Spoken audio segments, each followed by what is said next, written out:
बॉबी, अरे तू यहीं खड़ा। बॉबी तुझे पता है एक बात? चेतना, सॉरी मुझे लगा बॉबी है, पर एक मिनट। चेतना तूने ये बॉबी की जैकेट क्यों पहन रखी है? वो मुझे ना ठंड लग रही थी तो मैंने भैया की जैकेट पहन ली। बॉबी कहाँ है? वो उनकी ना ट्रेनिंग स्टार्ट हो गई तो वो निकल गए। उन्होंने बताया नहीं आपको? अब तो कम से कम 1 साल बाद ही आएंगे। वो ट्रेनिंग के लिए चला गया और उस पागल ने मुझे बताया तक नहीं। उसको मैं छोड़ के आ जाता। कोई नहीं, चल नहीं होता, शायद भूल गया होगा। चल फिर मैं चलता हूँ। अरे 1 मिनट, तुम कहाँ जा रहे हो? अब भैया 1 साल तक घर पर नहीं आएंगे तो इस घर में मैं अकेली। तुम चाहो तो मेरे साथ रह सकते हो। मतलब चेतना? मतलब ये कि मैं ना हमेशा से तुम्हें बहुत लाइक करती हूँ, लेकिन भैया के डर से कुछ बोल ही नहीं पाती थी।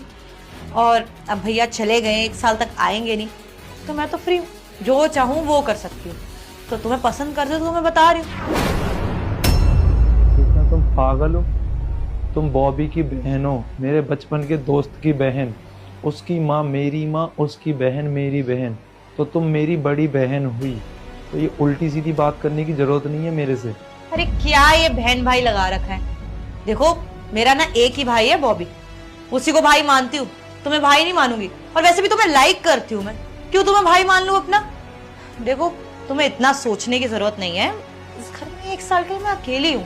हम दोनों चाहे तो यहाँ पे लिव इन में रह सकते हैं एज अ बॉयफ्रेंड गर्लफ्रेंड। इतना क्या होता है लाइक करना? तुम्हें जब अच्छे से पता है कि मैं बॉबी का दोस्त हूँ और तुम्हें हमेशा से अपनी बड़ी बहन माना है, और आज वो चला गया तो तुमने मेरे को बोल दिया कि लाइक कर, तो मैं तुम्हें पसंद कर लूँ? तुम सिर्फ मेरी बड़ी बहन हो और उसी नजर से मैं तुम्हें देखता हूँ।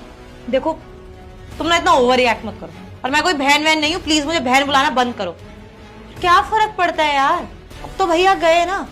देखो मैं समझती हूँ कि तुम लोगों का भाईचारा होता है कि जो दोस्त की बहन है वो हमारी भी बहन होगी, लेकिन मेरे साथ ये सब करने की जरूरत नहीं है। मैं सामने से तुम्हें बोल रही हूँ कि मैं तुम्हें लाइक करती हूँ, और अगर तुम टाइम पास नहीं करना चाहते कोई बात नहीं, जब भैया आएंगे तो उनको बता देंगे, लेकिन तब तक तो हम अपनी लाइफ एंजॉय कर सकते हैं ना। चेतना बस करो, बहुत बोल रही हो तुम। चेतना मैंने ना तुझे एक बहन के नाते देखा है, और तू भी मुझे एक भाई के नाते देख। एक्स्ट्रा जाने की जरूरत नहीं है बिल्कुल भी। पहली बात चेतना, तेरा कोई एक भाई नहीं है। तेरा एक भाई अभी यहाँ खड़ा हुआ है, और तू यहाँ अकेली नहीं रहेगी, तू अपने भाई के साथ रहेगी। कोई भी दिक्कत आएगी तो मुझे बताना, और तेरा पहले नजरिया ठीक कर। जो तू सोच रही है ना वो बहुत ही गलत है। सचिन देखो, ऑफर बुरा नहीं है तुम्हारे पास। इस घर में मैं अकेली रहूंगी, तुम जानते हो मेरे घर वाले भी नहीं है तो कोई आने भी नहीं वाला। तुम और मैं अकेले